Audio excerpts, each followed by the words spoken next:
Hi friends, जीडीपीएल team आप सभी का वेलकम करती है। और आज के इस स्पेशल वीडियो में हम साइको के नेक्स्ट वीडियो की तरफ बढ़ते हैं। और आज के इस टॉपिक में हम बात करेंगे पर्सनैलिटी को लेकर, अर्थात व्यक्तित्व को लेकर के कि लोग जो हैं वो पर्सनैलिटी को लेकर के अलग अलग कयास लगाते हैं। तो वाकई में सही मायने में व्यक्तित्व होता क्या आखिरकार, और इससे संबंधित एग्जाम में क्वेश्चंस पूछे जाते हैं। तो दोनों ही तरीके से इंपॉर्टेंट है, हमारी लाइफ के लिए भी और साथ ही हमारे एग्जाम की दृष्टि से भी। सो गाइस, अगर ये वीडियो आपके लिए लाभदायक सिद्ध होता है तो इसे लाइक करना ना भूलें, अपने फ्रेंड्स के साथ शेयर करना ना भूलें, और साथ ही हमारे ज़्यादा से ज़्यादा वीडियोज़ के अपडेट का लाभ उठाने के लिए हमारे यूट्यूब चैनल जीडीपीएल को सब्सक्राइब करना ना भूलें। तो आज के इस स्पेशल वीडियो में हम शुरुआत करते हैं आज के टॉपिक की। व्यक्तित्व है, पर्सनैलिटी किसको कहते हैं, ये वर्ड कहाँ से बना, उसके बारे में डिस्कस करते हैं। देखिएगा, सबसे पहले हम लोग बात करें पर्सनैलिटी जो वर्ड बना हुआ है, इसका प्रयोग 2000 वर्ष पूर्व लगभग, ये लगभग में है कि लगभग 2000 वर्ष पूर्व किया गया। और कौन सा वर्ड इसके लिए काम किया गया, पर्सनैलिटी यूज किया। कौन सा वर्ड काम में लिया गया, पर्सनैलिटी शब्द का प्रयोग किया गया। और ये जो पर्सनैलिटी शब्द है वो लैटिन भाषा के, किस भाषा के शब्द से बना है, लैटिन भाषा के वर्ड पर्सोना से बना है। लैटिन भाषा के शब्द पर्सोना से। ये बहुत ही इंपॉर्टेंट बात है, इस तरह के सवाल एग्जाम में पूछे जाते हैं guys. So English word personality use किया गया, और पर्सनैलिटी जो वर्ड है वो लैटिन भाषा के पर्सोना वर्ड से बना हुआ है। और पर्सोना का अर्थ होता है मास्क। क्या होता है, मास्क। तो सबसे इंपॉर्टेंट बात यह है कि लैटिन भाषा के पर्सोना से बना है, और इसका अर्थ क्या होता है, mask. To be clear guys, तो पर्सोना का अर्थ हुआ as one appears to others, right guys. अब बात करें तो व्यक्तित्व में देखिएगा शारीरिक और संज्ञानात्मक दोनों प्रकार के गुण सम्मिलित होते हैं, परंतु इसमें अधिकांश और मुख्य प्रभाव उत्पादक संज्ञानात्मक गुण स्थायी भाव, विभूतियां, मानसिक ग्रंथियां, विचार आदि होते हैं। तो बात करते हैं इसी को लेकर के, ठीक है। तो सबसे पहली बात हमारी जो इंपॉर्टेंट थी वो पर्सनैलिटी वर्ड को ध्यान में रखना है आपको गाइस, कि लगभग 2000 वर्ष पहले इंग्लिश वर्ड पर्सनैलिटी यूज किया गया व्यक्तित्व के लिए। और ये जो वर्ड है वो लैटिन भाषा के पर्सोना से अर्थ बना है, जिसका अर्थ होता है मास्क। यहां तक क्लियर। अब बात करें कि व्यक्तित्व, कुछ इसकी परिभाषाओं की बात कर लें कि पर्सनैलिटी को लेकर के कुछ विद्वानों के, अलग अलग विद्वानों के क्या मत है। तो देखिएगा, अगर इस तरह की परिभाषाएं भी पूछी जाती है तो देखिएगा, व्यक्तित्व व्यक्ति के व्यवहार की संपूर्ण गुणात्मकता है। ध्यान रखिएगा, व्यक्तित्व जो है वो व्यक्ति, फिर से सुन लीजिएगा, व्यक्तित्व व्यक्ति के व्यवहार की संपूर्ण गुणात्मकता है। ऐसा किसने कहा, वुडवर्थ ने। किसने कहा, वुडवर्थ ने। फिर बात करें तो देखिएगा, व्यक्तित्व जन्मजात एवं अर्जित प्रवृत्तियों का योग है। ऐसा किसने कहा, वैलेंटाइन ने। फिर से सुन लीजिएगा, वैलेंटाइन डे ने कहा है कि व्यक्तित्व जन्मजात एवं अर्जित प्रवृत्तियों का योग है। तो भी क्लियर गाइस। और बात करें अगर रैक्स रोग की, तो रैक्स रोग कहते हैं कि व्यक्तित्व समाज द्वारा मान्य तथा अमान्य गुणों का संतुलन है।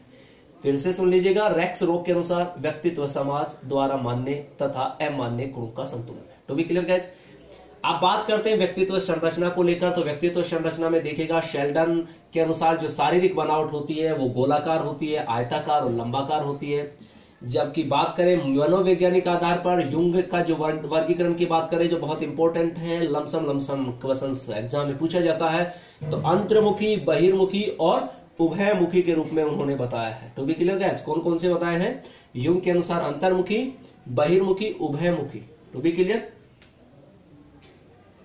अब बात करें तो देखिएगा, अंतर्मुखी कौन होते हैं, तो अंतर्मुखी जो, इसको इंट्रोवर्ट बोलते हैं। इस व्यक्तित्व के लक्षण सब आते हैं, अभिवर्तियां बाहरी रूप से प्रकट नहीं होते हैं। ऐसे अगर बात करें कि इस तरह के जो लोग होते हैं, अंतर्मुखी वाले जो लोग होते हैं, वो संकोची, शर्मिले, कल्पनाशील, आदर्शवादी, दार्शनिक, विचारक, लेखक आदि होते हैं। ओके। बहिर्मुखी, जैसा कि शब्द से प्रतीतवादी होता है, अंत अंदर के अंदर, और बाहर। तो बहिर्मुखी वाले कौन होते हैं, बहिर्मुखी के अंदर बात करें तो जो विचार और भावनाओं को स्पष्ट रूप से व्यक्त करते हैं, जैसे सामाजिक, राजनीतिक और व्यवहारिक नेता होते हैं ऐसे। और उभयमुखी जो होता है वो बहिर्मुखी और अंतर्मुखी दोनों का मिश्रण होता है। तो भी क्लियर गाइस। फिर विचार शक्ति के आधार पर थानरडाइक ने भी कहा, तो उनके अनुसार एक प्रत्यक्ष विचारक होते हैं, एक स्थूल विचारक होते हैं, एक सूक्ष्म विचारक होते हैं गाइस। और भारतीय दर्शन के अनुसार सत्वगुणी, रजोगुणी और तमोगुणी होते हैं। ठीक है गाइस।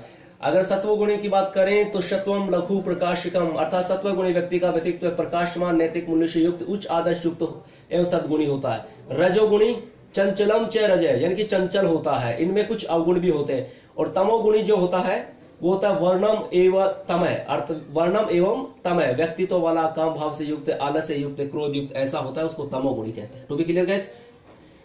तो बात करें, आगे बढ़ते हैं।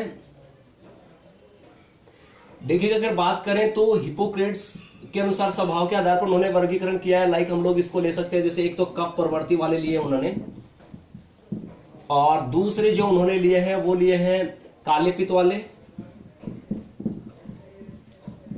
अगर हम लोग तीसरे बात करें तो तीसरा उन्होंने बताया पीले पित्त वाले, और अगर चौथा बात करें तो उन्होंने लिया अधिक रुधिर वाले।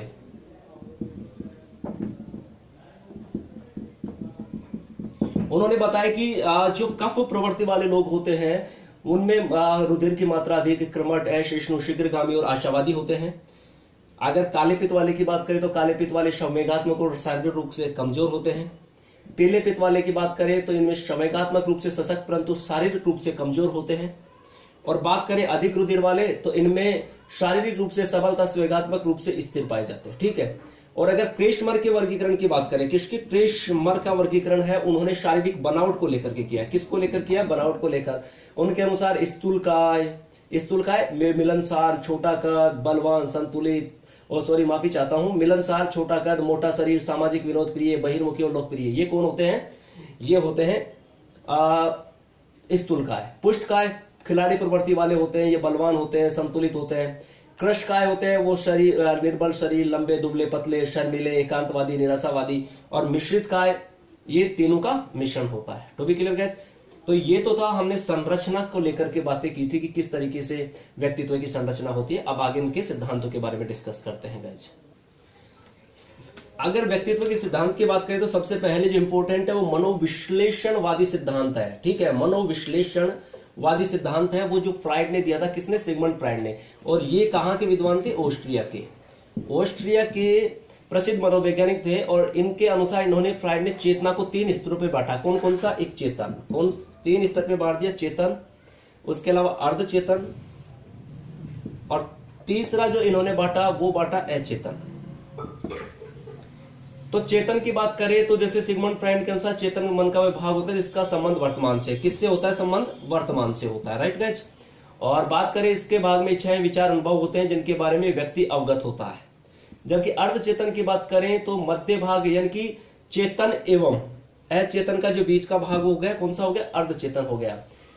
अर्धचेतन के विषय में न तो तत्काल चेतना में रहते हैं और नहीं अचेतन में रहते हैं, ऐसी इसकी कंडीशन होती है। और अचेतन जो होता है उसमें व्यक्ति अपने आसपास के वातावरण में अनेक अनुभवों को प्राप्त करता है, और अनेक अनुभव न तो चेतन होते हैं, नहीं अर्धचेतन, ये अनुभव अचेतन में एकत्रित हो जाते हैं। To be clear guys. इनके बारे में हमने स्पेशल भी आपको समझा दिया अलग से वीडियो में, सो यहां पर इतना ही डिस्कस करेंगे। इसके अलावा मानव मन के आधार पर फ्राइड ने उसके द्वारा यानी कि की जाने वाली क्रियाओं के भी 3 स्तर बताए जो इंपॉर्टेंट है, और इसका हम लोगों ने आपको स्पेशल वीडियो प्रोवाइड करवा दिया। इसलिए हम यहां पर सिर्फ यही डिस्कस करेंगे कि उन्होंने 3 जो स्तर कौन कौन से स्पष्ट किए हैं वो देख लो। ईव, इगो, और बात करें तो super ego. To be clear, इनके बारे में स्पेशल वीडियो आपको प्रोवाइड करवा दिया, उसमें बहुत सारे डिटेल्स है, वहां से आप लोग ये डिटेल्स आप लोग उस वीडियो में देख सकते हैं गाइस। अब बात करें तो व्यक्तित्व से संबंधित कुछ अन्य बिंदु भी फ्राइड ने व्यक्त किए। पहले तो विकास है, 5 मनोलैंगिक अवस्थाएं बताई हैं। आपको बताना चाहूंगा कि फ्राइड ने 5 जो है वो मनोलैंगिक अवस्थाएं बताई है। मुख चूषण अवस्था बताई है जो 0 से 2 वर्ष। कौन सी? सबसे पहले उन्होंने मुख चूषण अवस्था बताई, द ओरल स्टेज। फिर गुद्दा मार्गी अवस्था बताई उन्होंने 2 से 4 वर्ष।